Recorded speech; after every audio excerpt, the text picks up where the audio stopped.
tous ceux qui avaient les dossiers, des magistrats qui avaient été pris la main dans le sac, qui ont des dossiers, on va remettre tout à jour, ils seront jugés aussi. Comme les autres. Certaines personnes ont été forcées à la corruption. Certains opérateurs économiques ont été escroqués, forcés à la corruption par certains membres de la justice. On a ouvert pour qu'ils puissent venir dénoncer ces individus-là. Ils vont être jugés également. Nous voulons une autre forme de justice. Il y a des magistrats corrompus qui se cachent derrière des syndicats pour poser un certain nombre d'actes. Jusque-là,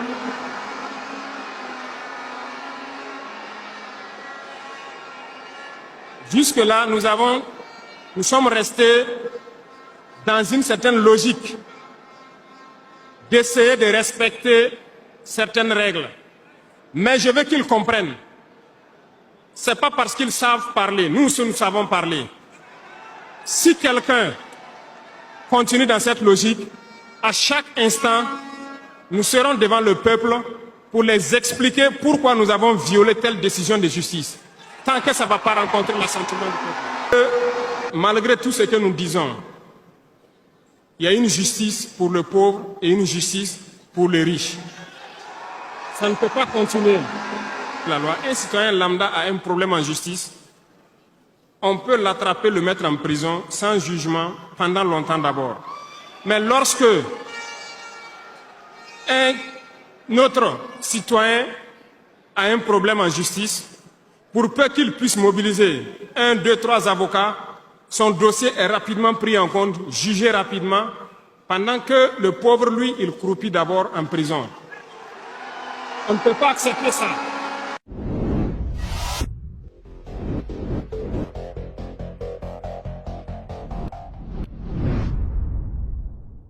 Et pour finir, j'ai laissé le domaine de la justice en dernier pour terminer donc notre vision dans ce domaine.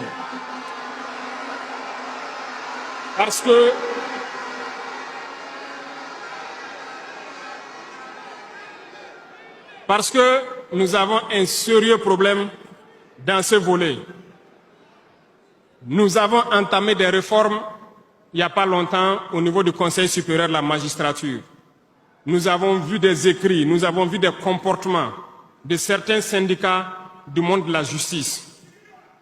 Très bien, certains ont tenté de boycotter tout ce qu'ils peuvent, mais comme le disait Diop, avec ou sans eux, nous allons avancer.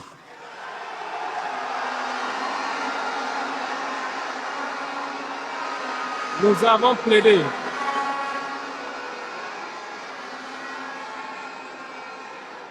Nous avons plaidé pour une justice juste, si on peut le dire. Nous avons sensibilisé beaucoup les gens, mais nous nous sommes rendus compte qu'il y a beaucoup de brebis galeuses dans leur rang, malheureusement.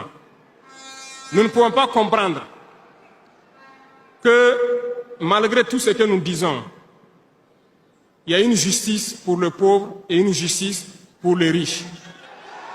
Ça ne peut pas continuer. Lorsqu'on le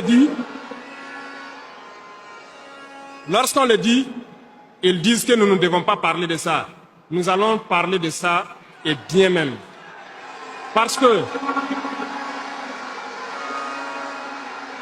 remarquez jusqu'au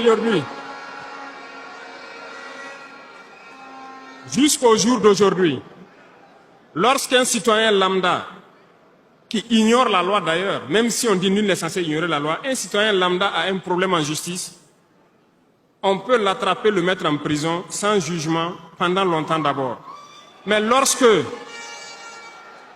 un autre citoyen a un problème en justice, pour peu qu'il puisse mobiliser 1, 2, 3 avocats, son dossier est rapidement pris en compte, jugé rapidement, pendant que le pauvre, lui, il croupit d'abord en prison.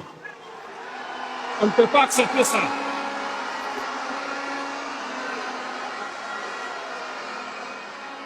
Il y a des choses, il y a des situations et il y a des choses sur lesquelles nous n'avons pas voulu nous prononcer par juste devoir de réserve, parce que nous sommes à un certain niveau, on ne veut pas parler en premier. Mais nous allons rompre ce tabou-là. Ça ne peut pas continuer comme ça. Il faut que les gens changent de manière d'être. Beaucoup de gens sont toujours en prison sans jugement. Nous allons lancer une campagne bientôt pour juger ces gens-là qui sont en prison pendant des mois sans être jugés. Parce que nous ne pouvons pas payer des gens et vouloir encore qu'on paye lorsqu'il y a un jugement. Ces pratiques vont cesser, ça fait partie du fonctionnement. Et